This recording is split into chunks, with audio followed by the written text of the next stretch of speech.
Well, hello again, everybody. He says, looking at himself on camera and realizing for the second week running we're in a different place. So it takes a bit of getting used to. But I won't be looking at the camera that much because I'm going to be looking at my desktop, and so are you, actually. Anyway, down to business. My name is Mal Burns, M-A-L, one word, B-U-R-N-S, the second word. But you'll find me on Twitter. Yes, you will. Squashed. Yeah, like everything else on the web, they squash me. So it's twitter.com/Malburns, Malburns, or one word. Hmm. Very good. Indignant I am. We also have another feed at twitter.com Metaworld News, which is not surprisingly named after the show. The latter has got virtual world, virtual spaces items. Yeah, it's fairly sparsely populated, but getting busier these days. Whereas my main feed is all sorts of things about haptics, user interfacing, and including virtuality and virtual spaces, of course, in the more general sense. Mm. Right. Well, as well as me, I'm joined by James Atloud. Hello, James. Hello, Mal. How are you today? I'm okay. He's Yes, okay. I'm. All right. I'm. I'm kind of adjusting to my new appearance, but I think I've rather fancy myself.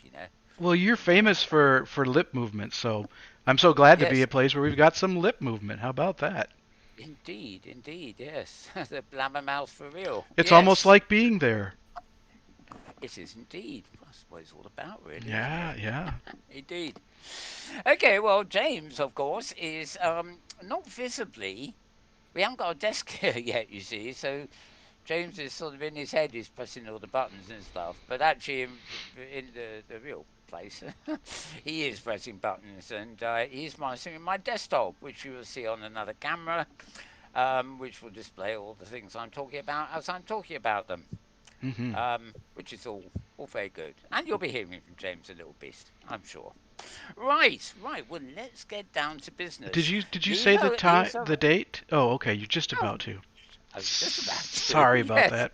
just kicking myself I'm at old and handshake I there. get confused when things are out of Yes, so am order. I. I always seem to do it in a different order, which is can't be very good for Uh, somebody following me. Keep me on my Indeed, toes. today is actually what is it? Yeah, better get round to it and check it up. I had it earlier. There we are. Today's the 12th of July. So what you're going to be getting are headline news from the week ending today, the 12th of July. Anything else was on last week's show, so you can go to the replay. Yes, you can do that. If you miss a week, go to the replay on YouTube. We go back some considerable number of years. Preserved for I couldn't, eternity. if you know the week an important thing happened, go back to that week and we can probably rabbit about it for you in replay mode, if you see what I mean. Yeah, yeah, Anyway, yeah. let's get down to business. Now, um, I'll be starting with the most recent stuff and working our way back. But before I start, you will probably realize, those of you know, some of you may not, the absolute biggest news of the week is our good old friends at Second Life.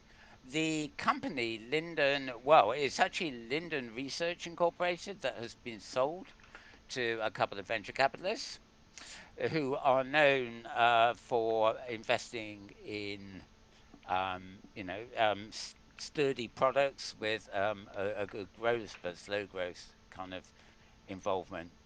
In other words, they're not the kind of investors that are in there to break up the company and sell off all the bits.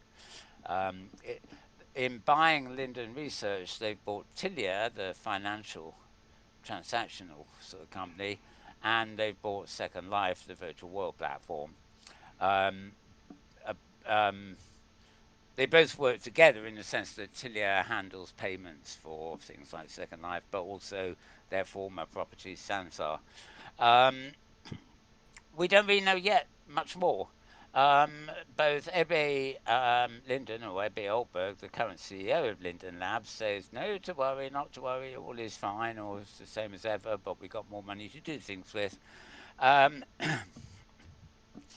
A sentiment also pretty much echoed by Philip Linden, who, although has been active with Second Life and other projects for some years now, is, you have to remember, still a major shareholder and a board member.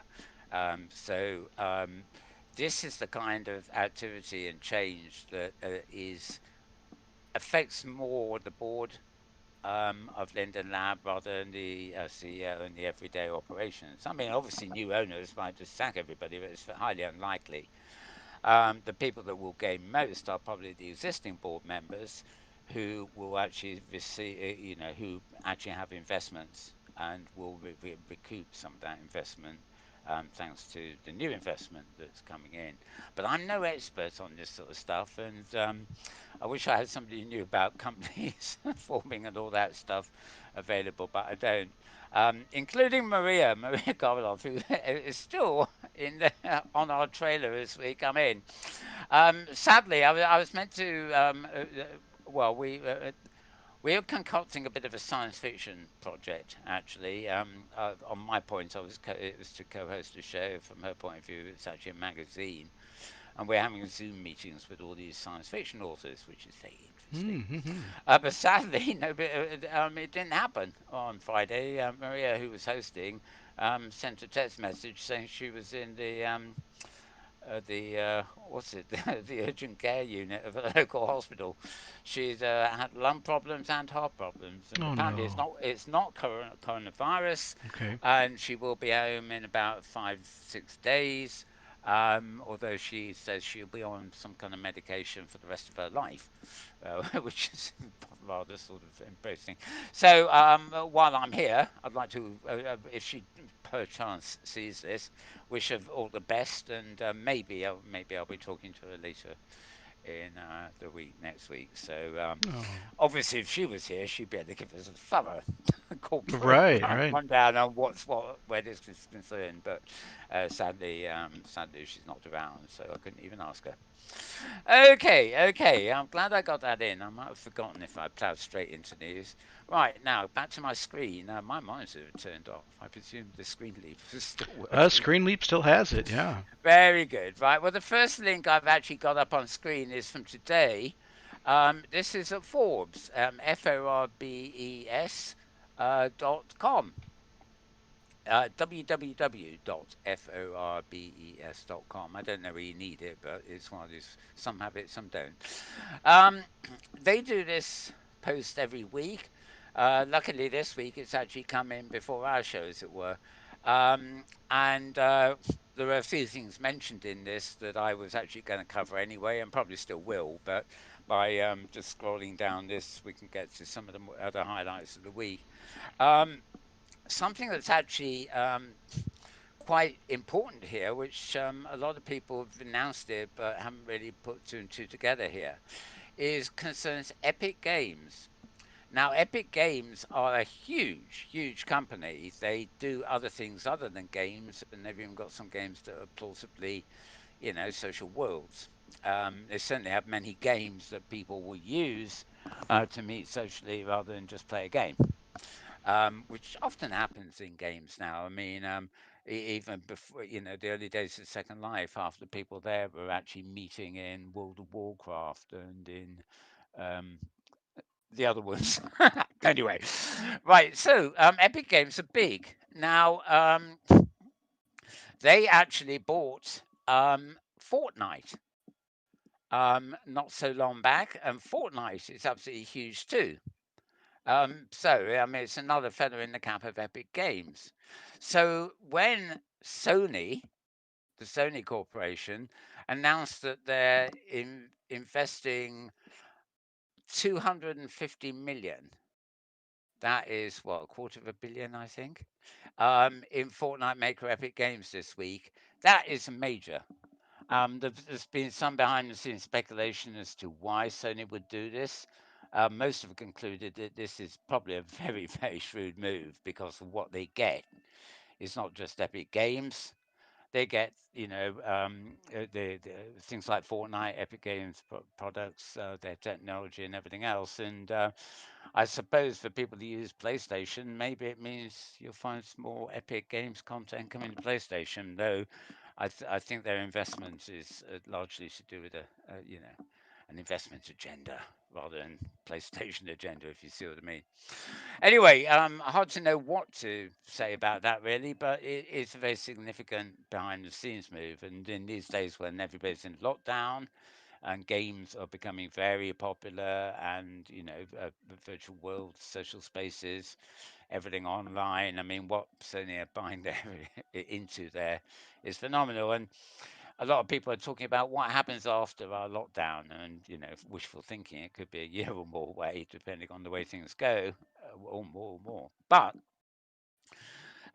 looking at the winners and losers, people are saying, well, at this point, and probably for the next year or more, if there is an end to a vaccine for the virus or something, of the winners and losers, it will be the giant corporations that win because they will have had the capital to buy up things in the slow period and to finance the maybe a year or two long gap. They won't necessarily be employing all their employees in that time, but sort of it's very much the small enterprises that are going to suffer as a result at the end of all this. If indeed the end comes, the we may it may never come. We may just end up having to rebuild a new kind of economy completely. In which case, it may not matter what on earth the big guys are doing. But of course, if we're dependent on online services and stuff like that, obviously all the corporations involved in everything from cabling, laying the fiber optic cables to providing the cable service to your house, to the routing systems, to hosting web pages, or all that stuff, plus the services that run on the web, you know, um, they're not under threat in any way. They're just booming. They can't help but be booming because they're one of the few avenues still available to people. Even whole sectors of the entertainment industry are falling apart because they can't complete filming films and television series that have real world actors in real world locations doing real world snogging and stuff. It just it just can't be done at the moment. So we can only wait and see. But anyway, Sony have invested 250 million US dollars in Epic Games and everything else there. Now, the other big thing in recent years has been the mysterious company Magic Leap, who were very much, well, I won't say they're under the radar, but they're very secretive for a long while until, I don't know, maybe it was a year ago, they showed off their Magic Leap glasses and stuff at a very high price indeed, but people did reckon they were good and what have you. And until a few months ago, where they literally have cut back their whole consumer division and they're focusing simply on tech for the enterprise. Well, in addition to all this shuffling, they too received 350 million US dollars in funding, an additional 350 that is. They've been getting money coming in for years without nothing to show for it at the time. Um, but they've also hired a new CEO, and that's the lady you actually see on screen there. Her name is Peggy Johnson, and she's described as a highly credentialed executive from Microsoft via Calcom. Johnson begins work in August, and right. Well, the company is facing off with Microsoft for one thing, so getting the Microsoft person in is fair enough. Um, I think there's another post on this. There is certainly on my Twitter feed, twitter.com/Mal Burns, more information about that. There's the repeat of the Sony business. Right. Rumors or claims in this case that Apple's Apple Glass, or basically the AR glasses, their semi-transparent lenses have moved in from prototype to trial production at Foxconn, which is of course their Chinese manufacturing base. Um, um, yes, interesting that. So Apple is still connected with China to a great extent. Right. Niantic Labs revealed their next augmented reality title, Catan World Explorers. This is a Pokemon type sort of thing. Um, Also, again, these are things I've got links for on my feed, but not necessarily here. The Undercurrents is a virtual reality kind of game based on Shakespeare's The Tempest. Um, Marvel are up to superhero stuff, which is their forte, really, isn't it? Oh, yes, and this is a major news item. Um, the sequel to Ready Player One from Ernest Cline will be available in the autumn, and it's called Ready Player Two. Gosh golly. Wonder why. Hmm. Okay, well, better than Ready Player One again or something. No idea. Um, exactly a plot or anything else to do with this at the moment. There was a very definitive ending to Ready Player One. So whether this, I did read some speculation that this story may be a similar kind of story, but set in an alternative universe to the one that Ready Player One was set in. But we will find out as time comes along. Talking of Sansar and indeed Second Life for that matter, both here and in Life, there are major builds um, based on the guy's garage and a couple of other things. They're basically builds based on scenes and stuff that was in the original novel, or more actually, it's probably better to say more aptly, it was in the Spielberg film of the first novel. Um, Obviously, people building fan things in virtual worlds and stuff often source the look and the specifics of something from what's in a film, if they've got it available, rather than just trying to visualize the book. It's called being lazy. Just copy the film. Hmm. Assuming the film was any good, then of course films aren't always that good, but never mind. Right, moving on. So Ready Player 2 will be actually very specific here. It'll be available in November 24th, just in time for the holiday season. And does, maybe you'll still be locked down or not. I don't know. Don't Right, know. let's see. Helium XR is stress relief product for 2x. Omni areas, a new title called Blackbird. Oh, I have another post on this coming up later about a Tim Burton project in VR. The Wild, in fact. I've got that loaded for us anyway. Yoop, never heard of you. Expanding e-space venues for hosting large virtual events. Um, oh, this is a rather peculiar thing. I don't know how they're quite exactly how they're going to do it. I haven't got any other link on this at all. Um, these are kind of venues they plan to open with the stages and stuff built for social distancing. And the idea is you have artists and entertainers hosting these events, which will be projected out virtually, but they'll be able to see thousands of their fans live coming in on large screens. Now, I don't quite get this. So, does that mean that it's another venues where if the band stays safe and they pack a whole load of people with with masks Hmm. into another venue and beam that into the band, or would it be like lots of faces from everybody connected in a Zoom thing that are just montaged onto each other into infinity? You wouldn't be able to see thousands, but you would actually be able to tell that there are thousands in the audience. I think this is very ambitious, although it's probably a sign of the current times that there's somebody people are trying out um, ideas like this after the Glastonbury event here last week, of course, in Hmm. Sansoa. Um, right. Another one that isn't really virtuality or particularly haptic at all is Microsoft. Ooh. Oh, yeah, yeah, Teams. Teams it is. It's not Skype, it's Teams. Um, I'm not happy with Microsoft today. They basically saying I'd be. Well, no, this is a new one. Okay. Um, Okay. on my other Windows machine, not this, I got a thing in the email saying suspicious activity. We blocked you. Now, blocking me also affected my ability to log in on the desktop because when Windows starts up, you've got to give your username, which is usually your Microsoft email address. and your password. But no, my password was no longer valid. They wanted Hmm. me to go to Microsoft and create a new password. Well, eventually I managed to get there by logging in on a different machine. Oh man. I did it by logging in on the Mac into my Ah, Hotmail account, into my Hotmail that's account. justice.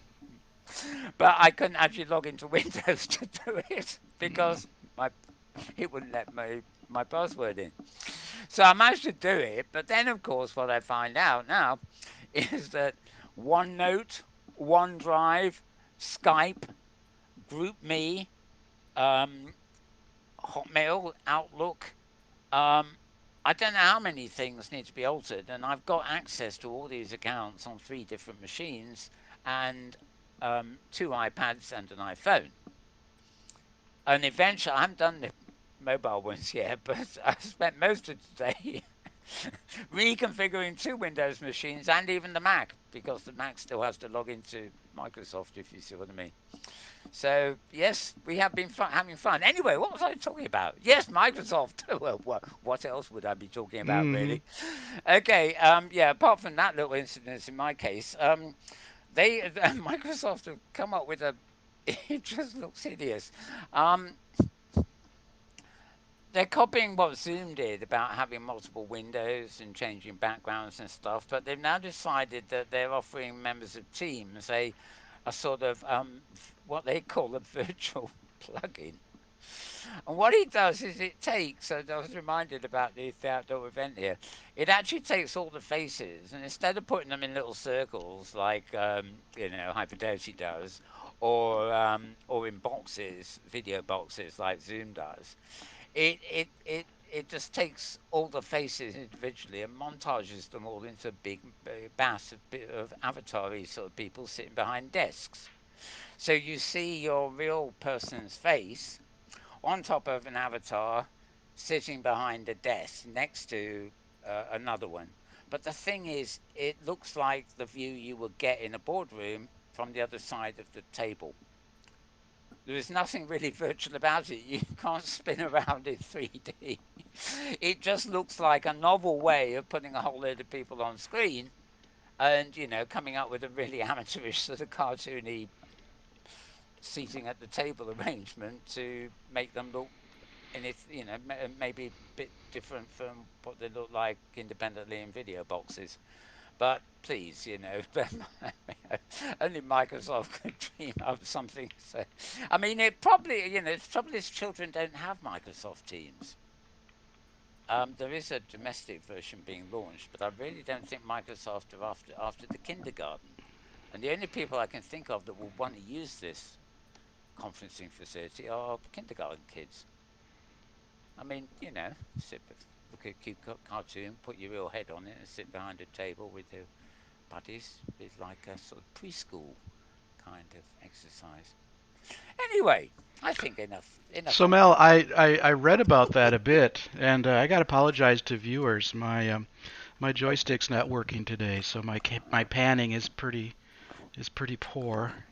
But oh dear! So you did you won't be getting much gold. You won't be getting away with much gold in it from not going to be today. getting a much no. But Uh, uh, did you notice the name associated with this new view in Teams? oh, um, no, I think it is just. I think I as we go through later, might come across something, but I think essentially it is just. It's not a separate app as such. I think it's a Yeah. facility you can get at in Teams. Yep. As far as I know, it doesn't work with Skype. It simply works with the Just with Teams. Yep. calling, But video calling. Yeah. Jerome Lanier was associated with this announcement as being the Oh, person that recommended the change. And the idea oh. was to alleviate Zoom fatigue of looking at people in such an abstract. Here Mm. in my organizations, we call it Hollywood Squares from an old game Oh, show yeah, in the yeah. United States. Well, Yeah, I did an Avatar Squares in Second Life at yeah, one yeah. point with dual resistance hosting. That was But fun. our VR guy, Jaron Lanier, was involved with this project. So Right. Well, yeah. Well, wonderful man. yeah, yeah. And of course, he works for Microsoft. I don't Right. know how much he actually does, but you know, he. I mean, we had him at a what was it? I think it was in Science Space. He came and did a sort of Right. Q&A Yep. kind of talk not so long ago, and Yep. he arrived and it had to be cancelled and put back a week because his Microsoft equipment wasn't up to the job. Yep. And he had to get stuff. He was obviously working from home even then. And he had to get stuff shipped from Microsoft to his home, so they had the kit to get back into Science Space Yep. a couple of weeks later. But no, yeah, yeah, good guy. I appreciate that. I mean, it was Zoom fatigue could be Skype fatigue for that matter. Although Right. Right. typically people don't do multiple video on Skype. They can, but they don't. FaceTime, all the rest of them really. Um, I appreciate what he says about Zoom fatigue, and other people moan about this too. But I also have other theories. Um, um, I I'm getting a bit fed up of watching Zoom chats where everybody's face is front to the camera, usually in the bottom two thirds rather than the upper two thirds, which is not particularly good. They haven't angled their webcams very well. Hmm. But more to the point, everything is positioned, and people. I mean, I guess you have the urge. I'm doing it now, even though I'm not on the webcam, to lean forward to where the camera is. So faces tend to be really in your face. Now, if I'm in a boardroom, for example, having a meeting around, boardroom table, right? I'm probably socially distanced even from the person opposite me. There's probably at least 2 meters of that boardroom table, even widthwise, let alone lengthwise, right? And so my viewpoint of the people I'm talking to is they are in the room and I can see them visually, but they are some distance away, right? Hmm. So they don't occupy the entirety of my visual, field. And in a Zoom call, most people adjust themselves to occupy the entirety of their window. And when you're looking at all the boxes and stuff, it probably doesn't matter too much. But when somebody switches it to an upfront picture of the person you're talking to, that can be very overwhelming. It feels like they've just jumped into their face, and their lips are so close to you on screen that you could almost think they are transmitting a virus. It's a very uncomfortable experience to have somebody that much in your face. Hmm. Even in real life, people don't get that close unless they're drunk and in a pub and have to shout into your ear close up, Yeah. to be heard. People don't, as a rule, over um, over push themselves, should we see, either visually or audio wise, for that matter. I mean, Hmm. people shout over each other in the pubs when they're half drunk all the while, but you very rarely get that in a board meeting. Well, maybe you do in Microsoft board meetings. I don't know, but generally speaking, people are in the work situation and they're sort of fairly polite and stuff. But I it's you know, and these days, it's funny because I watch like the real world television news at night, and they're all broadcasting from their homes, and the broadcasters have a studio set up in their home that looks every bit as good as the Channel 4 studio. But they'll be on camera with cabinet ministers and opposition ministers and trade spokesmen and all the stuff you get with the news. And it is surprising how crappy the webcams of these government ministers and things are. They actually look, they say, can't you afford a couple of quid for a decent webcam? Hmm. But my point actually is that in these days of high definition and stuff, I mean, all my webcams are HD. One of them is actually 1080p. In fact, two of them maybe, and that gives you a very strong picture on screen. So, I mean, if I'm really in the face, taking up, somebody zoomed into my screen, they're taking up the whole monitor, and my face is contained in that entire monitor. My head, in some cases, is probably bigger than my real head. And you can see every detail of my unkempt moustache, my lips moving, and um, it's almost the uncanny valley, not because of its virtual, but because of the scaling. If you see something at that resolution on a giant screen in front of you, where the head of what you're looking at is infinitely bigger than your own, close up, and they're talking to you, it's like a bit of a talk down Hmm. feeling. You feel like they're being condescending by pushing themselves right in front of the frame. And and to talk about talking down, some people have got their laptops tilted so they're looking up, and Right, others are looking right. down, and nobody ever seems to be focused on the camera itself. So I think Jerome and others who've talked about that Zoom fatigue thing have actually hit on a very relevant point. But I don't know that, obviously some kinds of software would help.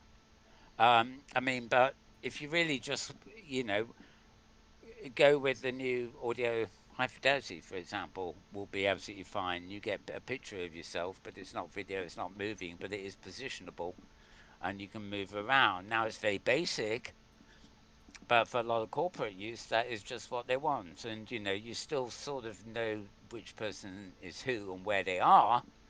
And but it's like being in a set of rooms where you wander around and you navigate to a person and you talk to them in real time. And if you walk away, their voice gets softer until it disappears completely. Um, that that could replicate a lot of things where you don't actually need the visual reference. Also, of course, we can come back to what we're doing here. You can actually have something which is totally generated by avatars. In which case, you create an avatar that may look like you or may not. But and you use that. It gives it a kind of presence that you really just don't get when you're looking at video of somebody. And the environments you're in, of course, are 3D, so you can move around in them. They are probably, the better thing. I mean, but it does require getting comfortable with the idea that you have an electronic persona that is has a visual avatar as well as just being your presence online, if you see what I mean. And in some cases is capable, like I'm doing now, of moving my lips as I speak or clapping my hands when I feel like it, and stuff like that.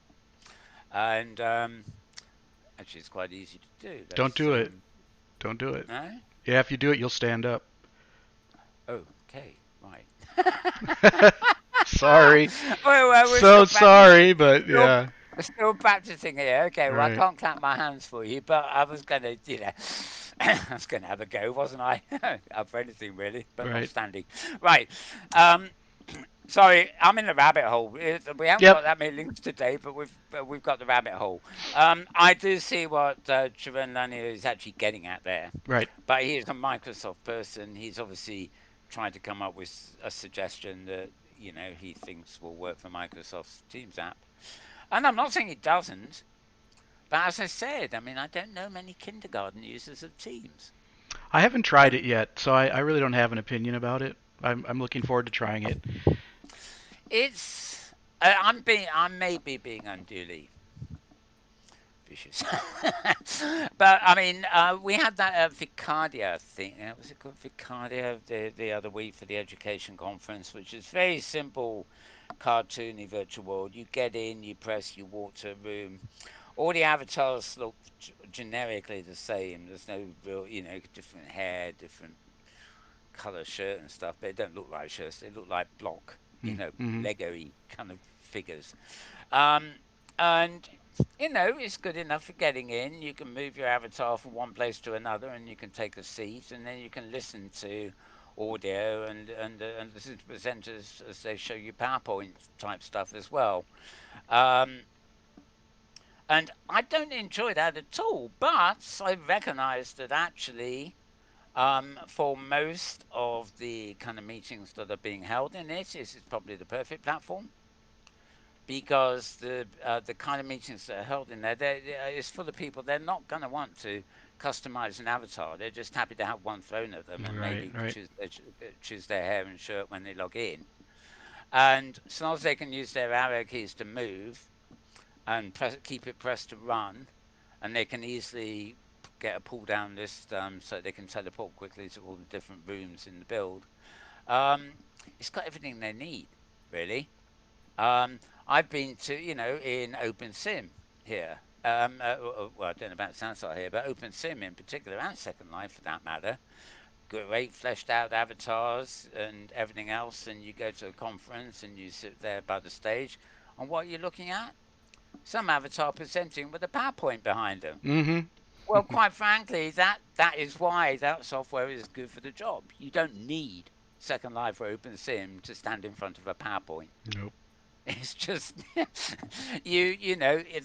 more lavish and rich the environment, the more there is you can do with it. But you're really doing yourself a disservice if you don't take full advantage of it.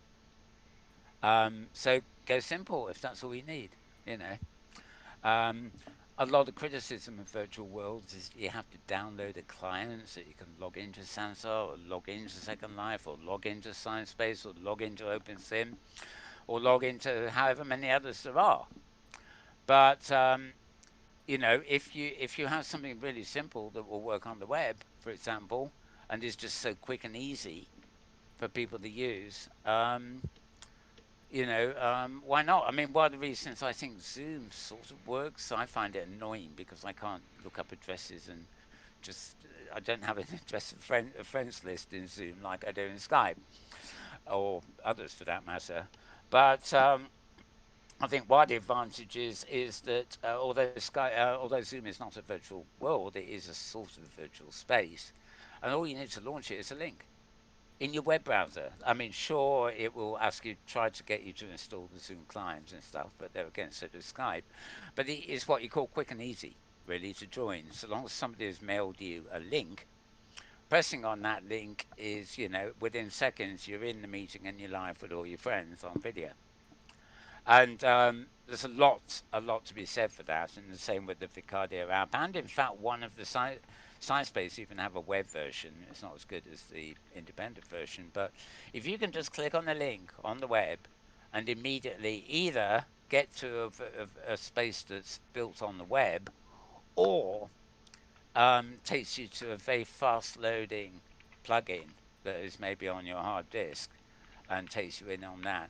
That's what it's all about. It's the speed of teleport.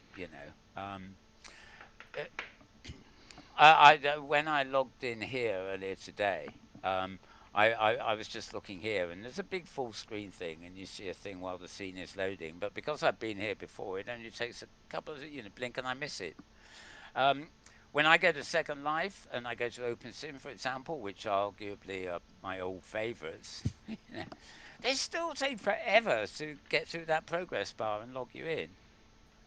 They connect here for your assets, and then here for the region you're going to, and here for the whatever. And it takes its time, whereas these new worlds load instantaneously, by and large. So yeah, let me get back to what we should be talking. Let me get back to the main news, otherwise we'll never get there. The new But team's video format looks stupid. All right. yeah, yeah. It does to me. Yep. But there again, I've seen enough things that if they're simple and effective and they work, but it's it does do something different by putting people's faces on top of avatars that are sitting behind desks, and Yep. so they look like they're all sitting like merry little piggies in a row. Um, but I don't know, just it doesn't gel. I mean, if they want to do that, have those little avatars movable around so you can clump together like in High Fidelity into subgroups and things like that. I mean, I It's don't think it will help with Zoom fatigue my because yeah. it doesn't repair Zoom fatigue. It creates something arguably different and very It's market less superior. distinguishable Yeah, from Zoom. it's. I mean, and to me, I mean, it's sort of it's a gimmick that could almost only have been seriously um, brought online by Microsoft. But there you go. Right, let's get back to this Forbes roundup. I'm scrolling down the Yeah, screen now. yeah. Haptics, glove people are partnering with military training companies to use their data gloves. They do look rather military, don't they? When you see it, I mean, only a soldier would be wearing gloves like that. Yeah. I think. Never know. Um, right. Thing about Disneyland. Um, it has reopened in the real world, but there's a company called the Void that had a Disneyland location as a sort of virtual location. They well they've been taken down because they didn't agree. License agreement breach, which is something you probably don't want to do in Disney's case. Probably not. Um, the rather giant Disney. Mm-hmm. Yeah, Indian company there. What's there? Yeah, just a few things there. But anyway, you'll find us at Forbes.com, and it's a weekly thing saying the week in it, written and edited by Michael H and Seal, something like that. Let's move on. Let's. Oh, no, you don't want to read that. That's mine. Breathe it. Right. Okay. Oh, didn't go away, did it? Right. Try again. Here we are. Right. Well, talking of Microsoft, or should I say Facebook, or giant corporations, or whatever, the almighty Facebook are working on neck patches to measure muscle movement and give VR users Jedi-like powers. Now, I think it's rather funny seeing this picture because there's absolutely nothing around the guy's neck at all.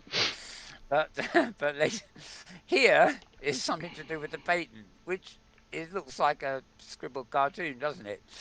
But basically, the idea is you'll have something on your neck with biosensors in it that generate musculoskeletal representations of the human body in virtual augmented reality. Um, I'm not going to go there again, but again, I find this typical. They've been bad enough in the last decade or two. Facebook, about such a giant company that they don't obey governments. They don't. They're, they're Zuckerberg, a dictator, really. Um, Scary their potential, but of course they own the Oculus technology now. They've got all sorts of Horizon. They're patenting all these haptic kind of things. Um, I can't ever see them if whenever they launch something that is going to be really rather compelling, it's not going to have the fidelity of somewhere like Science Art here, I don't think, or even Second Life, OpenSim. Um, but they will have a ready-made mass market. They don't even need to worry about Fortnite and VR chat. All these platforms that have billions of users. None of them have as many billions as Facebook, and all they got to do is tie something in there. It's like WhatsApp and Facebook Messenger, and what's the other one? Instagram. They're all parts of this Facebook thing. And in this morning's news, I was reading an article on the inevitable, and in fact, they may even be scheduling the merging of WhatsApp and Facebook Messenger. Um, which means instead of the best of both worlds, we'll now get a thing that gives you the worst of both. Mm-hmm. One's encrypted, one's not. One is, the whole function of them is very different. But never mind, never mind. Anyway, Facebook now are moving into neckwear. I think is probably the biosensors and neckwear. And the papers were published at the European Patent Office, incidentally, not in America. Um, they want to more accurately convey how the human body appears to others in the digital world by interpreting how brain signals influence the smallest of movements. I don't know how bio thingies in that position would work. I mean, if the sensors in something like that can pick up enough information to mean you don't need to wear those little, sockets on your head to read your brain, um, then that'd be fun. It just said it'd be stuck on the next carotid Carotid. artery, Yep. yeah, to sense blood flow from the brain. So it is down to brain computing. Without having a head. Well, presumably you're going to be in an Oculus headset anyway. Yeah, it's Facebook, isn't it? I don't know. Anyway, I mean, all this stuff is intriguing. and part of our future. Um, oh, there's another gadget they've come up with: motorized sensor on your forehead, which is connects by Bluetooth to a radio chip. I thought they were going to say Bluetooth to your brain, but never mind. Not risking that. Yeah, a hell of a load of schematics that are going with all that. So, yes. Anyway, the link you want for this, of course, is an unusual one. Well, it's one I know very well, but it's www.standard standard.co.uk.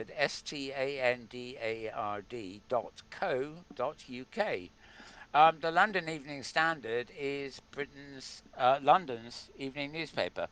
There used to be three, then there were two, and for several decades now, there's only been one. And that's it. The Evening Standard is what we still call it. But anyway, they're Standard Co UK. Rather unusual, a London evening newspaper basically, coming up with an article there that I haven't seen repeated anywhere else. This is only a couple of days ago, too, I suppose. Yeah, one day ago. So maybe give it a bit of time, and some other commentators may get to it. What the oh Lord, what's that come up there for again? Right, okay. Right, so here we go. The ghost towels, right? This is scarredghost.com. SKARREDGHOST.com. And the first post in the week is also goes to this site, but this one actually is from July 11th, which was oh, I think it might even have been today. Basically, it's all about a lady called Kadeen James, who we must work together for inclusion and accessibility in the VR ecosystem. And they are speaking with Kadeen James about the work she does in mixing technology with art and about bringing more diversity and accessibility in the XR ecosystem. XR, of course, for those who don't know, is VR, AR, MR, and RR, and car, and Jar. Rar. So you get it. It's all the R's bound together as one, so it's the XR ecosystem. And there's a picture of the lady herself.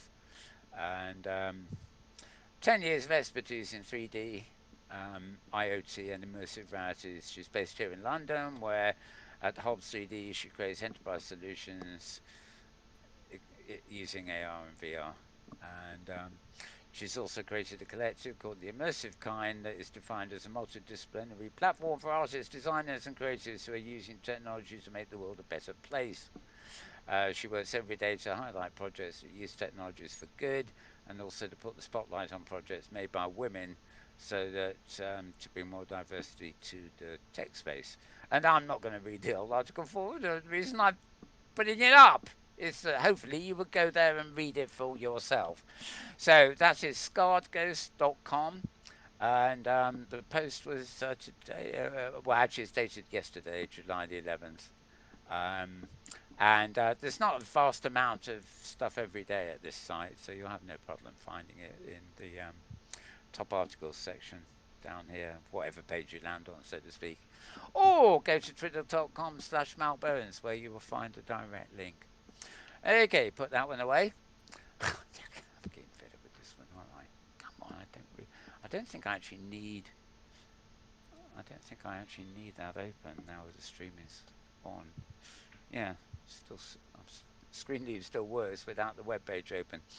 Okay. Now I'm actually my browser has just managed to pop to the beginning of the week instead. So convenient actually. We're still on the same site, believe it or not. Scarred Ghost, SKARREDGHOST.com, and this is July 7th. This is the Monday. I think it was late this week, Tuesday. Um, this is their XR Wheat Peak. Facebook shows thin sunglasses, Iron Man gets released, etc., and more. This again is an excellent roundup site.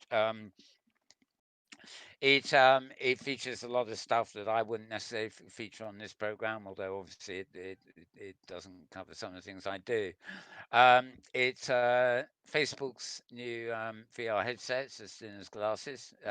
These are prototypes, not working things, by the way.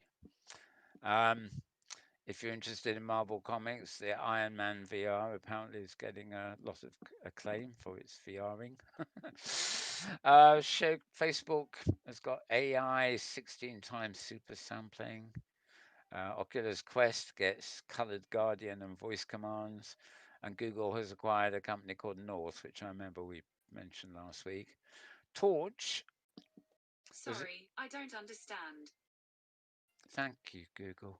Right. Torch was one of the most interesting AR content creation apps recently, and anyway, it shut down. So that's all you need to know. Sorry, I didn't understand. Go away, Google. I don't need you. Right. Okay, she's not going to come up with a witty reply for that one. Right. Um, Okay. Yeah, stuff about HoloLens, codec avatars, which is Facebook again, their avatars. NextMind have a dev kit. This is VR headset stuff. Um, let's see. News from partners, friends, etc., etc. Right, that's about it. You get the idea.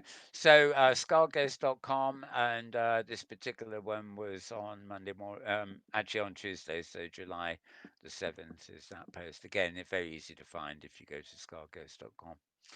Um, right, let's close that one. Right, we are at the beginning of the week again here due to slight things happening here. Oh, and we're on my wonderful. Well, we should be. Come on. You're meant to zoom for me. There we there we are. Right, okay. This is vrfocus.com. So letters vrfocus.com. This is a National Health Service study. This is UK, obviously. Finds that immersive tech improves retention of infection control measures by 76%. This is to do with training people to, learn how to. There we are. Why doesn't it work when I'm in there? Can't get myself in the right place. There we are, close enough. Basically, people using VR, AR, and stuff for training, especially training in, um, uh, treating virus victims and stuff like that. And also, study is an important step forward to cope with things safely and at scale, and to be as prepared as possible to fight the second wave. Um, so VR is helping on that front. Um, Presumably, yeah, people who are doing training get it, whereas the existing frontline workers probably don't get any such thing. But never mind, moving on. Right, I mentioned something earlier about Tim Burton. This post is at vrscout.com, vrscout.com. And Tim Burton, of course, you must remember films like the original Batman movie, well, of the 90s, I guess, and then Edward Scissorhands. And actually, the thing I love most about Tim Burton movies is his soundtracks. I mean, he doesn't compose them, but he sure chooses them, his composers. Anyway, he's got an exhibit called Lost Vegas, which has been brought to life using VR and drone photogrammetry. So I guess the idea to bring it online is to use photogrammetry and VR to enable it to be seen online. Um, Currently, it's in the Neon Museum in Las Vegas, Nevada, and they're going to bring it online. It looks to me, oh, Nightmare Before Christmas, Edward Scissorhands, Sleepy Hollow. Yeah, those are his films. Um, First time a single artist had been given full reign of the space. Um, This appears to be an example of what the virtual environment will be like. Presumably, that's a view that you would never see if you're in it. If you see what I mean, it's the schematic construction of the actual space. Where Tim Burton goes, big ideas are bound to follow. um, okay, he's got collaborators here. Um, it's very funny. Yeah, I can imagine this. When you've got a new medium, or comparatively new medium, and it's certainly new for filmmakers, Somebody like Tim Burton's work, you think, oh, this must actually be good. But to look at these little clips, there's nothing that distinguishes them, as being Tim Burton, if you see what I mean. It's obviously something you'd have to be able to experience either online or when it's the real world's working again. Um, Apparently, the real world exhibit ran from October 15th to April 12th when it was had to be locked down. Um, and it's attracted 191,000 visitors over that period. So October, November, it's about 6 months, isn't it? Um, you can also log into the Neon Museum and view You can pay $10, mind you, to get a virtual tour. Yeah. Okay, read more about it. So roll up, read all about it at vrscout.com. Right, I gotta make sure I'm closing the right window here. Right, okay, we're talking about haptics. I believe that this is something that is not made by Facebook. Haptics heavy wearable feel belt. What a name, eh? In other words, there's an awful lot of haptics in it. Completes crowdfunding and accepts pre-orders. Um, this is basically an interview with people from Feel Belt about their haptics immersion and accessibility and all the stuff. That is a picture of what Feel Belt is like. They're a German company, and the belt has 10 pulse generators. It also connects to other devices through an input jack, or via Wi-Fi or via Bluetooth, and particularly used in VR applications, which is the focus of the interview that these posts do. This site does. So the site you want here is arpost.co. That's arpost.co. That's it. No comms, co-UKs, co-anythings. Just arpost.co. So more about that there. Right. As I mentioned at the beginning, because it was in another roundup, Ready Player 2 sequel novel is releasing this November. A bit more about it here. This is uploadvr.com, uploadvr.com, which we go to quite often here. They tell you a bit more about it. You can even read their review of the film of Ready Player Number One, that is. And they, oops, right. And they say Klein has been working on the sequel novel for several years now, and they finally have a firm release. Plot details are scarce, but Klein has been clear in interviews that this will be a direct follow-up to the book itself, not the film. There were, of course, divergences in the film, including some of the popular culture references that were in the novel were replaced by references to Steven Spielberg's own projects in the film. Bit cheeky that was, but there we go.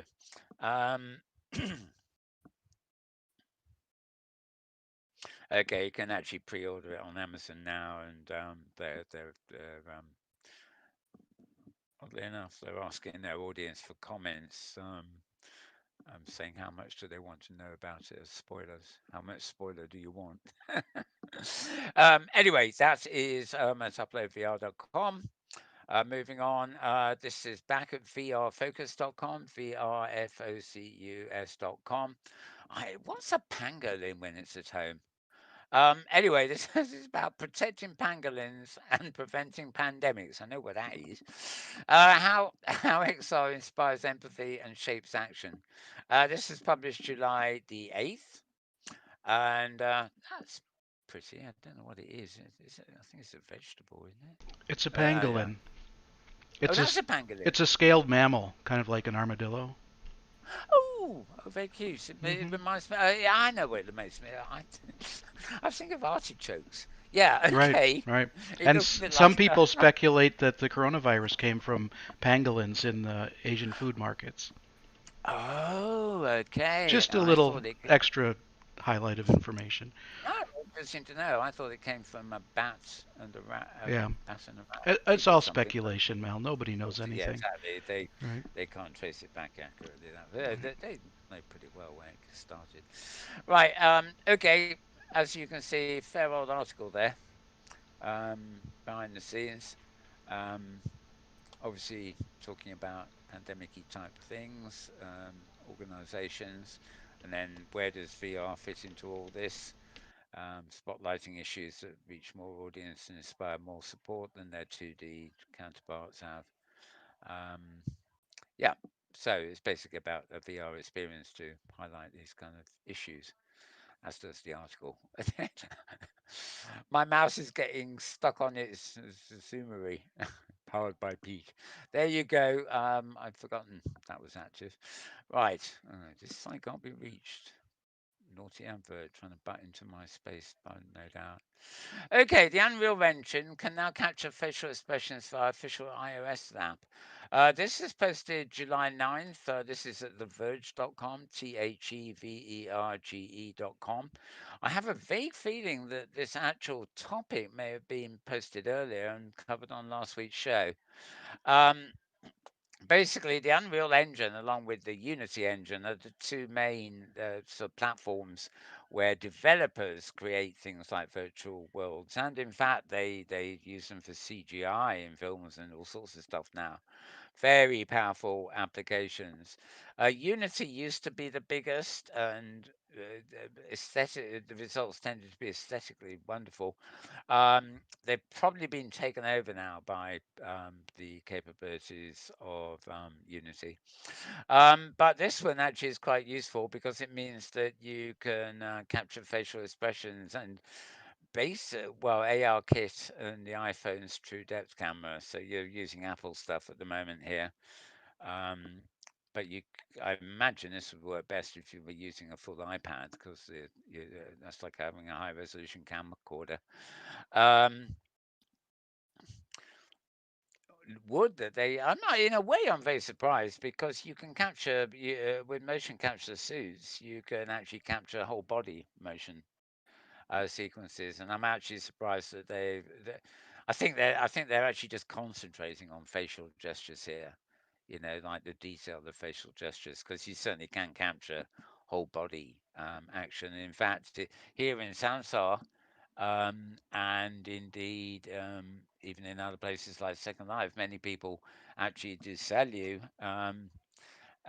animations. What I'm actually going to do, I was warned against this by James earlier because he said it would make you stand up, but darn Okie it, dokie. I don't care.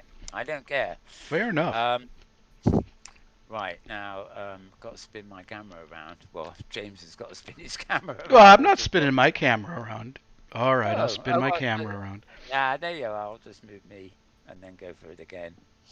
Right. So apparently, if I tried clapping earlier, it would have sort of made me stand up, which it does. But there are some great sort of stuff things here. I mean, like this is waving at somebody on stage. Then when I was at the Glastonbury, I was obviously doing all this sort of shit. And the robot version. And then I started. Then this one's called Raising the Roof. Yay! Yeah, I quite like raising the roof, putting the palms forward. And then, oh yeah, number five, pump it up. Yeah. Number six is Baby Shark. Oops. And oh, number seven is hip hop. Actually, I think this one's quite a long one. I think this takes me down to the floor and all over the place if you let it. But the point in here is that these animations, although in Sansar here you simply load them, and your avatar loops around and plays them, so you're dancing or doing some kind of activity. They were actually filmed and recorded using motion capture software. So this animation wouldn't exist if there hadn't been a real person in a room somewhere wearing a haptic bodysuit with all the motion actually kind of recorded, and then in this case brought in in a way that allows me to literally wear it and repeat those things. And this is really a focus on body, but the thing, getting back to our news item here, the thing the Unreal Engine is doing is they're attempting to capture facial expressions using iPads and things like that. And as you can probably see with this, there's not a huge amount to the face, even if I zoom in a bit. Oh, sorry, you can't see me zooming. But anyway, there's not really much to the face. Um, let's see, where am I here? Yeah, number 8, focus, and number 9 is clap. Okay. Oh, I know how to. Right. To sit down or get out of it, I just walk. That was easy enough, except I've now got to get back into position for the rest of the show. There we are. Sitting down, behaving myself again. I'm flapping my mouth. Yes. Good old lip flap. Okay, so as I was saying, we were at theverge.com, THEVERGE, and they had an article. This would have been Wednesday, yeah, Wednesday by the look of it, on the Unreal Engine and the iOS app for capturing facial stuff, and a bit more detail about it further down there. Right, moving on. Um, this the link I've got here is Hopin2, so HOPIN.to, and this is in their events section. So you're probably best to follow this from twitter.com/malburns if you're interested. Simply it'll take you to exactly the right page. This is the 2020 Games for Change Festival, and like every other festival this year, it's actually going to be virtual. It's happening July 14th to 16th, which if you got your mathematics right, you will realise is this coming week. 14th will be, I'm not sure, is that Tuesday, Thursday, Wednesday, Thursday? And no, actually, it might be Wednesday to Friday. But anyway, this tells you all about it, gives you the description. 3 days of stream talks, panels, and special announcements, roundtables, workshops, networking, etc., etc. And yep, there it is. Now, as you can see at the side, tickets are free, but you do actually have to register. So you've got kind of now, today and tomorrow probably to get in there and register. You can be a student, a developer, non-profit, educator, researcher, or press, or a consumer, which is what most people I suspect will be if they're not in the business, or even healthcare and medical. All the categories are free. You just highlight which field you're interested in, and you can actually have more than. Oh, no, you can only be one. Oh, fair enough. And then you just click checkout as if you were buying something, except there is nothing to buy. It's free. And they have a full festival schedule and speaker list available here. Um, okay. There we are. This site is, for those of you who want it, get a pen handy, right? So I will just scroll down the list while you all find a pen. See if I can find any highlights. So there's quite a lot, yeah, well, quite a lot going on. No big superstar speakers or anything that I can tell, but obviously these are people in the Games for Change field, which includes virtual spaces, but in the oh, Jerome Lania, we were talking about earlier. He's doing a keynote, 1:45. Data dignity. That's a nice expression, isn't it? Um, we were talking about him earlier. Okay, I need to add that to my schedule. Oh, but right. Sorry, Anne. Let me go back. I can do this later. Right. Okay. Well, hopefully you've got a pen handy now, because what you want here is https:// no www or anything. You do G4C, which of course stands for Games for Change, and then 2020, and then .shed.com. So G4C2020 .sched.com. And yeah, you can register. I think I have registered, but presumably it's not on this machine because it wasn't going to. But yes, as I say, there are links there so you can find out a bit more. I will no doubt pop into or watch some of that.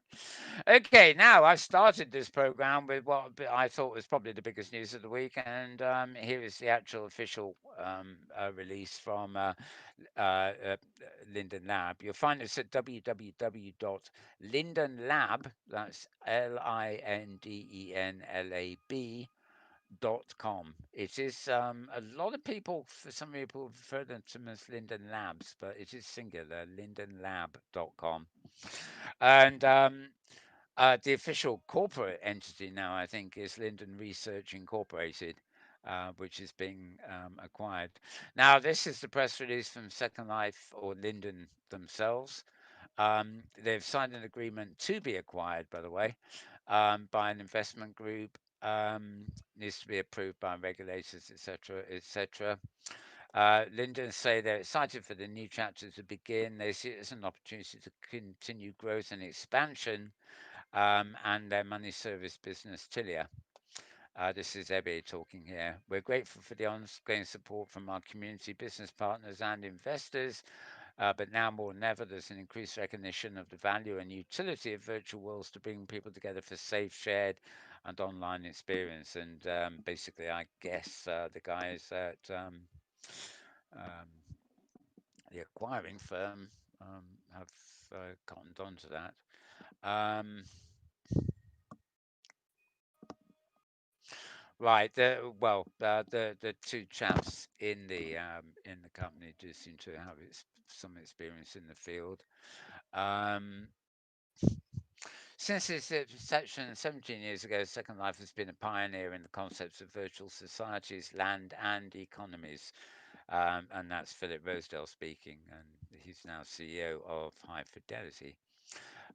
Philip says, I've known Brad for 14 years personally and professionally, and I'm confident he will bring his passion and proven strategies to help Linden Lab achieve new heights in distribution, scale, and quality, whilst remaining true to the original vision, creativity, and community that makes Second Life unique and special. So that's what Philip thinks and obviously hopes. So, as I say, you'll find that at lindenlab.com. Now, I'm going to quickly I have another Twitter feed which is devoted to Second Life. It's mostly destinations and machinima and things like that. And I don't normally cover it here, but I do actually have a YouTube here that's actually in that feed. And I'm going to go to it now, so I'll be able to give you the YouTube. Oh, well, not so easy. Okay, it's going to load here now. Um, Right. What you are going to want is a woman named Isabel Sharon. She publishes videos quite often daily. She's a no spring chicken, Australian woman. Um, her avatar makes her, and her way of talking makes her seem a damn sight younger than she is. And she's also very funny. She plays sort of characters, and I find it very amusing when she pretends she puts on an accent pretending to be British. Australians have a rather unique way of doing. Um, and she's just a fun person, but she sometimes shows off animations and stuff. And I post virtually all her videos. But she did this one on 10th of July, which is a couple of days ago, on the acquisition of Linden Lab and Second Life. And let me see. Uh, I was planning to vlog for Equal 10 and I got distracted by a lot of stuff I'm seeing on social media. So I thought, you know what, I'm just going to change it. So I'm doing this. sounds good. Okay, so if you haven't heard, as of July the 9th, which was yesterday, Linden Lab put a notice on their site to say that I'm moving ahead a not putting bit. them all off. They're actually joining them. Okay. Because with any business, you have a board of directors that are behind the business. So you've got the CEOs and you've got all these people that run it, but there will always be a board of directors that govern everything that happens in the company. So Linden Lab has a board of directors. These guys are joining onto that board of directors and investing. Okay, so that's really important. So it goes on to read, we're excited for this new chapter to begin. We see this as an important opportunity to continue growth and expansion for Second Life and our money service businesses. Tilia, says Linden Lab CEO Ebbe Goldberg. We're grateful for the ongoing support from our community, business partners, and investors. Now more than ever, there is increased recognition of the value and utility of virtual worlds to bring. Yeah, well, she's. I was reading that quote myself a little bit earlier. I thought there's nearly 9 minutes of that particular film. If you want to go to YouTube and watch it, as I said, just look up. The lady here is. Here we are. It's Isabel Sharon. You can read that there. And just look her up on YouTube, and I think she may have posted one film since then. As I say, it's almost one a day. Some serious, some not. The nice thing about this is that, as you probably gathered when I was sort of scrolling through quickly to try and get to pertinent points, she was actually explaining, the role of the board and the way a board works in a company, as opposed to just the CEO, which is day-to-day management. And obviously, issues like that come into something like a sale or takeover thing. It seems to be anything but a hostile takeover, so we're on the good thing there. Right, moving that back and getting back to my normal feed with that's the lab one. Okay, this again I mentioned at the top of the show. Um, this is actually a post at theverge.com, theverge.com, and it's about Sony buying their stake in Fortnite creator Epic Games. They're getting 1.4% stake. That's an awful lot of money for 1.4%, isn't it? Oh, I don't know. Corporations, eh? It just makes your mind boggle. They're talking about figures and think, oh, well, that's an absolute fortune and it's worth 1.4%. Anyway, a stake it is. That's theverge.com. Right. How to keep. Oh, this is an interesting one. This is www dot. I think you need that. Digital. Pardon me, digitaltrends.com. That's digitaltrends.com. And this guy, Andy Boxer, says he went to a gigantic virtual K pop convention and saw the future. Now, the K pop thing is basically there's a Korean culture festival called KCON, KCON. And it went online in June as Contact 2020 Summer because its real world events, which it would normally be doing, couldn't happen. Among the dozens of artists performing, um, uh, and he wanted to find out if a virtual con would bring him and fans closer. He decided that actually that there were pros and cons. That a lot of it worked extremely well and better than real life, and there were a few things that obviously couldn't replicate real life. But the reason this came to my attention is that um, if you think this is a bit of a niche event, K Contact welcomed 4.81 million viewers from 152 different countries. And the videos have been watched more than 15 million times. What are we missing here? It's Clearly, nothing. It's a new generation of popular music. yeah, I think it looks, and Korean, I often see these Korean things and I think, oh, China or something. Um, but Korea is huge on that. I mean, Hmm. these are not avatars, by the way. Well, I don't think they are. I've just zoomed into a picture. I think these are actually singers on a sort of chorus line kind of thing.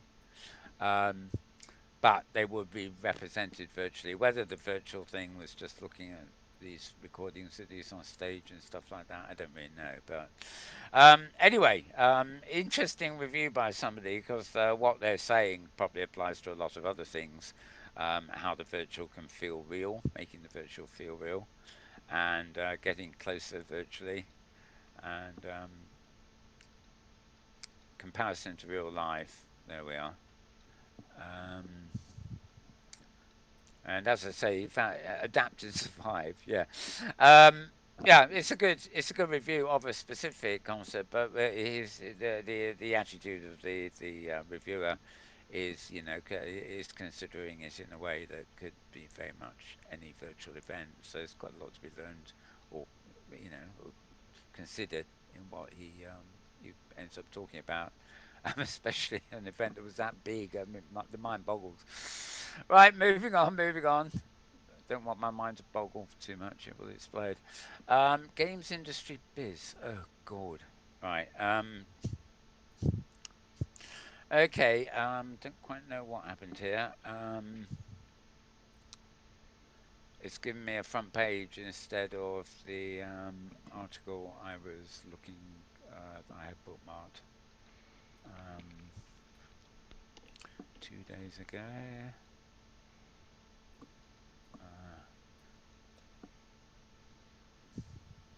Sony Invests, of course. Okay, well, I'm afraid I can't actually see the article on that page that we were meant to be going to here.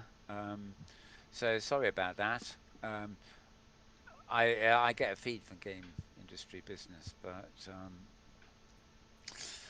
it worked. It worked at the time, but they obviously don't keep everything up. Okay, finally, this is right. This is Mary Ann Liebert Incorporated, the publishers, celebrating 40 years. Um, they're just basically talking about this book, Cyber Psychology, Behavior, and Social Networking. You find this at lieberpub.com. That's liebertpub.com. And virtual reality and residential aged care to reduce apathy and improved mood. Research document, preliminary, of course. It's got an abstract introduction, methods, intervention. It's very academic, as you might imagine. But if that is your field, and sort of social applications of VR and stuff, or more specifically, pet care, age, aged care, in other words, care for the elderly, so I would put it. Then you want that, so that's liebertpub.com. And finally, last of the things I got up, this is news.mit.edu, so news as if dot mit.edu. And this post is entitled Bringing the Benefits of In-Person Collaboration to the Virtual World. And it's a feature on a startup that we have covered a couple of times in recent months called Spatial. They use an augmented reality platform to make people feel like they're working side by side. This is, strictly speaking, this is AR rather than VR, but they do tend to overlap. I mean, that feels almost like VR to me, whatever's happening there. Whatever is happening there doesn't seem to want to play with my zooming. Hey, just when I want to use it, my zoomy thing doesn't work. Ah, boo-hoo to that. Right. Sorry about that, folks. Okay. Adjusting to newfound reliance on Zoom meetings and Slack, employees of various companies have been collaborating in shared spaces, using whiteboards, sticky notes to organize ideas, blah, blah, blah. Um, all without the slightest concern of contracting COVID because they're meeting virtually in the platform of Spatial, etc., etc. So anyway, you've got a sort of inside look at Spatial here for collaboration, and why do why do I have a plugin if it doesn't work on something like that? Okay, so that's news.mit.edu. Now, quickly switching to Metaworld News stream. Another YouTube job here. This is about again Sansar here, where we are now. Now this is an hour long, and it's published by a user called Zero Cheese. That's Zero first name and then cheese, as in the stuff you eat, if you like eating that stuff. Zero Cheese, and it's a series called World Explorers, and basically they spend an hour hopping from place to place here in Sansar, the world we're in, broadcasting to you our news at this very moment. Um, it's obviously filmed in a 3D headset of some sort because of the way it navigates around, but it's a fairly clean. If you can avoid getting dizzy, it's fairly clean camera work. You know, no name tags or anything. Oh, maybe there is. Well, but anyway, it's quite. I mean, as it's we're 10 minutes in there. I was watching it earlier. But as it goes on, you go all over the place. It shows you a bit of, how to do things when you're in when here as well.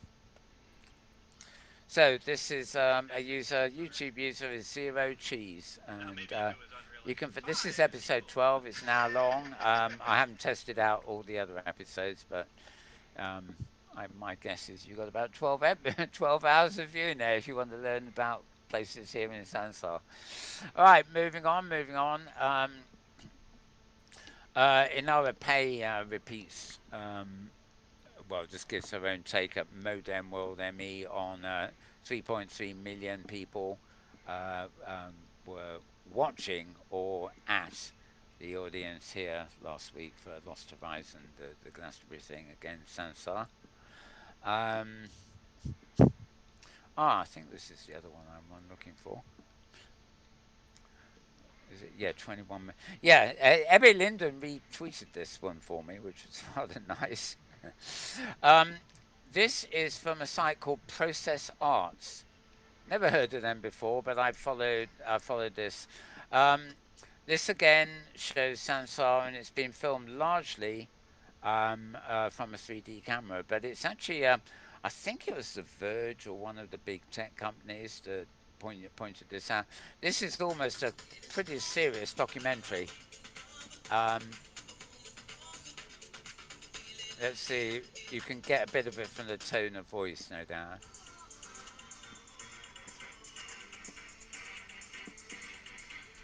Oh,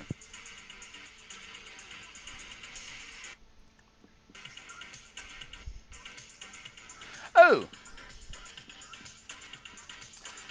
okay. Well, sorry, folks. That's actually the wrong.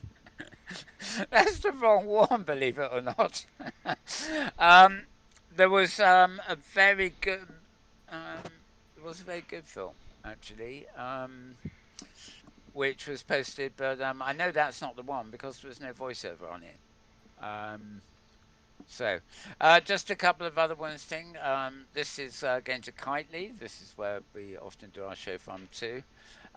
This is their blog. It's www.kitely, kitely.com. And it's an announcement about performance improvements for large events. They've been working behind the scenes to increase the capacity for some of their events. They've got a demonstration there. They've actually got 80 bots in that, and my experience is if you stress test your regions using bots, you've managed to get an awful lot more in than you do when the real event comes round. But Mm-hmm. Mm-hmm. anyway, they have been working behind the scenes using Amazon's cloud and stuff like that to tweak things. As you can see, they go into all the detail there. So if you use Kitely, or even in fact go to Kitely via the hypergrid for events, you'll see they've been working a lot on improving the capacity for large numbers of people. Right, digital rabbit hole. Oh, um, right. That Yes, sounds that's funny. familiar. This is my friend Karima Hoisan. Gino's butterfly soon to Alba's eyes. Yeah, most of it she does about a blog a day, but most of it is her poetry. This one actually is an artsy sort of event. And but it's another one that's actually on Kitely. So she's got a post about this. Obviously heavy on photos here, but she points you as to where you can go, and gives a little bit of a roundup at the top there, which she built this particular world with the help from a guy called Dale Innes, who I think we know too. Um, yeah. Uh, and to honour the memory of I don't know. Anyway, um, quite a good one. Find the this is Karima Hoisankom, KARIMAHOISAN.com. And if you want a direct link to that, you'll find it at twitter.com/metaworld news feed. Um, more than Pay, looking at Sansar and VR Jam. Um, oh, Austin Tate has a post about hubs by Mozilla, July 7th. That was the beginning of the week. Um, Austin Tate is a developer in probably every world going, to be honest. But he's done a short article on hubs by Mozilla there, which is it's a nice little virtual world. Well, virtual spaces there because it runs in a web browser. You can use it on desktops, tablets, and mobile devices, and it can also support some of the VR headsets. So it does a bit of everything on the web, so to speak. And the authoring tool they promote called Spoke allows you to build your own. Well, which is obviously what he's doing there. Sorry, I'm beginning to croak here, aren't Yeah. I? Yeah, poor old me, croakety, croakety. Right, so back there. So what else have I got before we? Um, oh, sorry. Right, this is the actual Glastonbury thing I was after. Um, this was posted by VR Scout, right, at their YouTube account, VR Scout, and that's the subscriber you want to find here. And yeah, let me just give you a flavor. As I said, there's a voiceover, so this is really reportage and quite good at that. Event organizers were forced to cancel the 2020 Glastonbury Music Festival due to concerns over the ongoing COVID 19 outbreak. Rather than abandon the celebration entirely, however, Glastonbury's Shangri La team partnered with social VR platform Sansar to bring the Glastonbury experience to VR as part of a 2-day online event, which absolutely shattered all of my expectations. Live music, thought provoking art, and independent filmmaking all coming together to create one of the more memorable social experiences I've had in a headset. Designed after the infamous Shangri La portion of Glastonbury, a more chaotic, less corporatized corner of the celebration, the Lost Horizon VR Festival grounds was composed of a main lobby, personal theater, art gallery, and 4 virtual stages, each of which featuring a different genre or theme of music. When I first entered the lobby, I was greeted by a handful of in-game staff, there to help guide me through some of the basic controls and answer any questions I may have. It felt weird taking advice from a breakdancing anime character riding a skateboard, but hey, this is Shangri-La. Of course, the biggest appeal of Lost Horizon was the music. Over the course of 2 days, over 50 performers, from DJs and multi-instrumental artists to singer-songwriters and bands, graced the 4 different stages of Shangri-La, offering a wide variety of tunes across multiple genres. Hoping to provide an authentic festival experience, multiple acts performed simultaneously across the 4 stages throughout the day, forcing attendees to pick and choose who they'd like to see perform. This ended up being more difficult than I thought, as there were plenty of incredible acts to catch. Fatboy Slim, Carl Cox, Noisia, Jamie Jones, Seth Troxler, Frank Turner, Alabama 3, and Cold Cut. Just some of the many, many acts that performed live on stage as either a 2D green screen hologram or a custom 3D avatar. Each venue was carefully crafted to maximize the efficiency of the space. Not that everyone was looking at the stage all the time. Plenty of festival goers were in full party mode, breaking out into full dance routines and screaming and singing along to the music. At one point, I even witnessed interspecies intimacy between a foul-mouthed turtle and an intoxicated panda. Okay.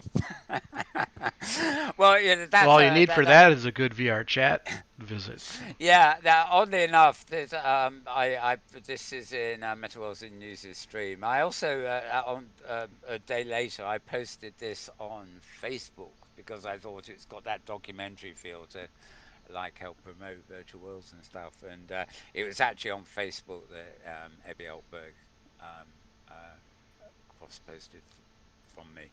So it's his pet world. I know he's CEO of Second Life or has been, but I mean he's very fond of his Sansar, even though it's under different ownership now. Okay, so put that away. As I said, this is VR Scout. Um, uh, their YouTube feed. But presumably, if you go to vrscout.com, there must be some post that includes that as an embed too. But if you want a direct link from me, then you want to go to twitter.com/metaworldnews. And just check, there's absolutely nothing left in. As usual, worth checking this every few days. This is your World Z. YOURWORLDS.EU, and then slash hype events. That's HYPEVENTS. Um, this never changes. I mean, the site never changes, but whenever you go there, there's a completely up to date of events happening around the Open Simulator and Hypergrid. As you see, there's about 4 other events listed for tonight. And then a bunch for Monday, Tuesday, and so on and so forth. And good way to look ahead, but also, of course, this by tomorrow morning, this will no doubt be updated to include more Monday or other ones scheduled. So very useful site to go to. There's always a link to this in my Westworld news feed somewhere. Right. I think we've probably gotten to the point where we've done duns. Oh, Yes. okay. Right. Okay. So that's it. That's it for the tabs and stuff. I've got no photos to show this week. I thought I actually had, but I think they may have got saved to the wrong folder somewhere. Ah. And Mm. I actually went to the latest pictures, and I actually had 100 pictures, which are actually backgrounds to use with Zoom, Oh, not Zoom. which were downloaded in a packet, and they're all scattered in there. They were unzipped into the folder. So, and actually, the disappointing thing is, I reckon only 1 in every 10 of the 100 is even worth using. Mm-hmm.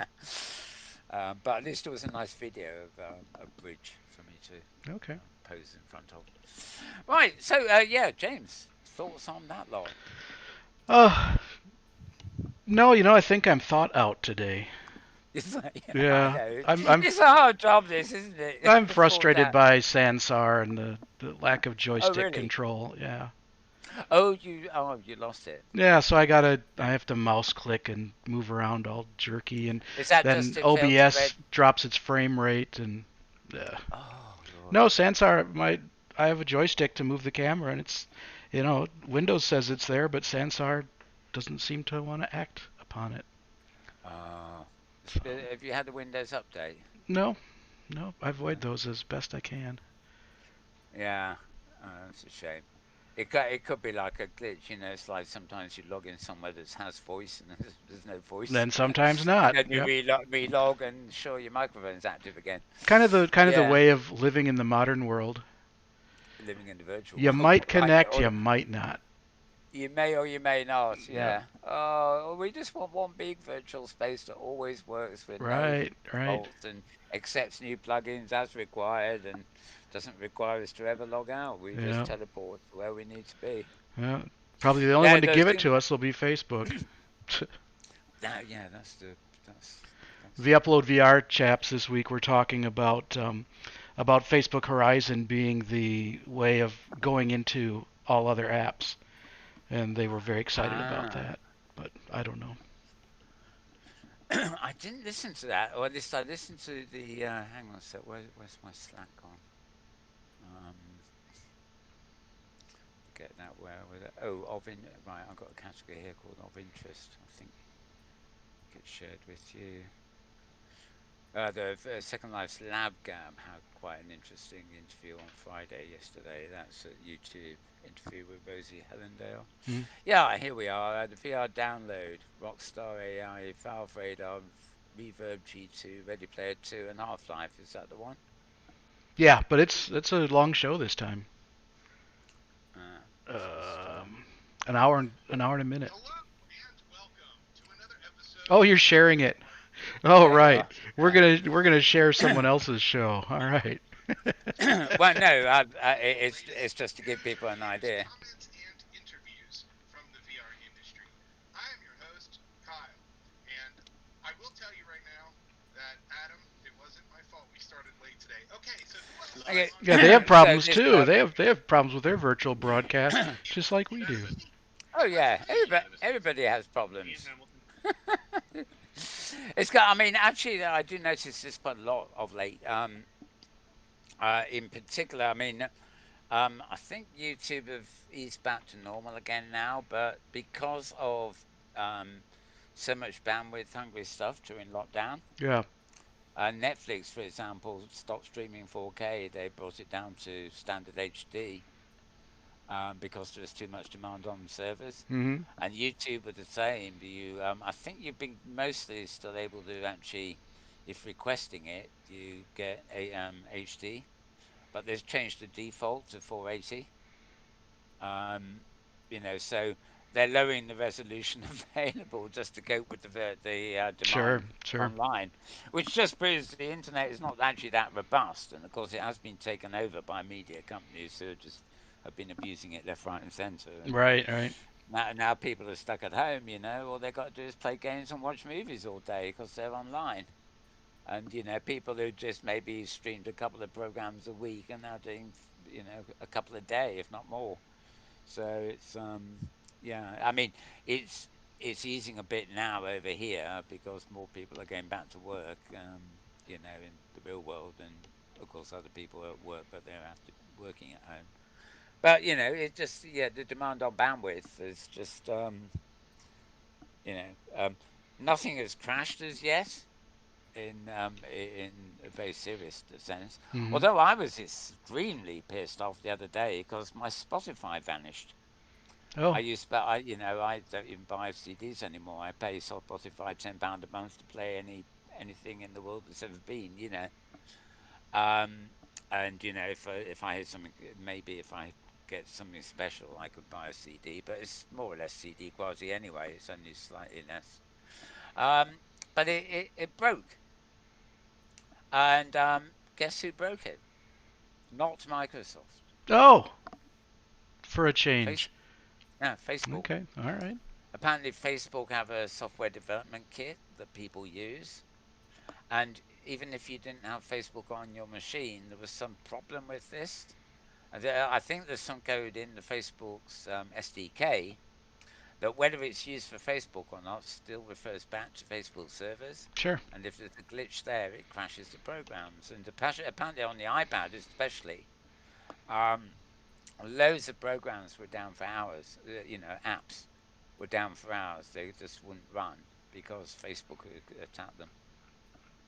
That was a good way to put the competition out of business. But officially, it was just a problem that was fixed within a few hours. But to my way of thinking, it's just so typical of how can even a company like Apple allow people to install apps that Facebook can break that aren't even Facebook apps. There's something wrong there. It just it shouldn't be because iPad iOS apps are sandboxed. Every app is in its own sandbox. So how the hell does Facebook's SDK or is it an APK? And I forget what, but how the hell does a Facebook product get into that sandbox and manage to break an application that is nothing to do with Facebook? The answer to I, that I, is I way above my pay grade. it's above my grave grade too, but it makes me think, right? Well, there's, there's there's mischief going on here. That means that Facebook is being very close to being banned in Europe, I think. Oh. Okay. Well, they've been fined. They've been taken to court. Promised to fix something. They never do it. They do Mm-hmm. some little tweet somewhere, and then everybody says, "Yeah, yeah," but it's not even scraping the surface. To be honest, I think Facebook is so colossal that they don't know, and it's been around for so long now. They don't really know how to fix it. It's like I don't remember. I mean, in our field, Second Life was like this a few years ago, and Mm-hmm. still is. Mm-hmm. Second Life was built on code that's 17 years old. Well, 20 years old to be honest, because it was Lindenville before it was Second Life. Um, and over many years, stuff was built on top of it, and not adequate records were kept. So it worked, and the code was there, but when it came to fixing things, nobody could get deep enough into the code or had documentation as to how to get around things. So they might make a modern tweak, and it will break a bit of the old code. So they'd have to take it back so that the old legacy code still worked. And they've got used to that over the age, but even now, Second Life is built on a lot of legacy code that there's no record of. And you've got to build a sandfile from scratch to get around it. You can't rebuild Second Life as it was when you haven't even got the code. The earliest lot of code, the code base. Right. So they do a good job of plugging in stuff and changing and adding and stuff like that. But when an interface is a platform is 20 years old, add 5 years to that, and you're at Windows 95 for Christ's sake. That's what 90. Yeah, no, Windows 2000, Windows ME. That would be the state of the art when Second Life first emerged. So let's going back a bit. Who would even? Actually, I'm probably the only one who would try and install Windows 98. Well, and Windows 98 is the only Windows software from Microsoft that has ever worked, even now. I really loved it. I was able to configure it to my heart's content. It had finally, with version 2 of Windows 95, it was able to access the web. A brilliant thing is the long forgotten thing that Microsoft had, which was a godsend, was what was it called? Live desktop, I think they called it, where you could turn your desktop into a web page and make it interactive. So you can't do that Yeah. anymore. Can't even have widgets Um, now. I don't want widgets and stuff. I built my own websites, and I wanted that to be my desktop because when I checked the news every day, it wasn't through an RSS reader in those days. It was through a link to a news site, and all those links were on my personal website in like a link roll. Mm-hmm. But I also had a local version of that on my desktop and a frame set, so I could click on the link and the site would load in a column, and the site would load into the frame on my right. Right. And I did all my work that way because on my front page, I either shifted to the offline version of my website, or I had another site which was my intranet. It wasn't even online anywhere, but that contained links, and it could even launch things like applications. So I didn't use Windows Start menu. I simply clicked on what looked like a hyperlink to launch the application in the program folder. Yep.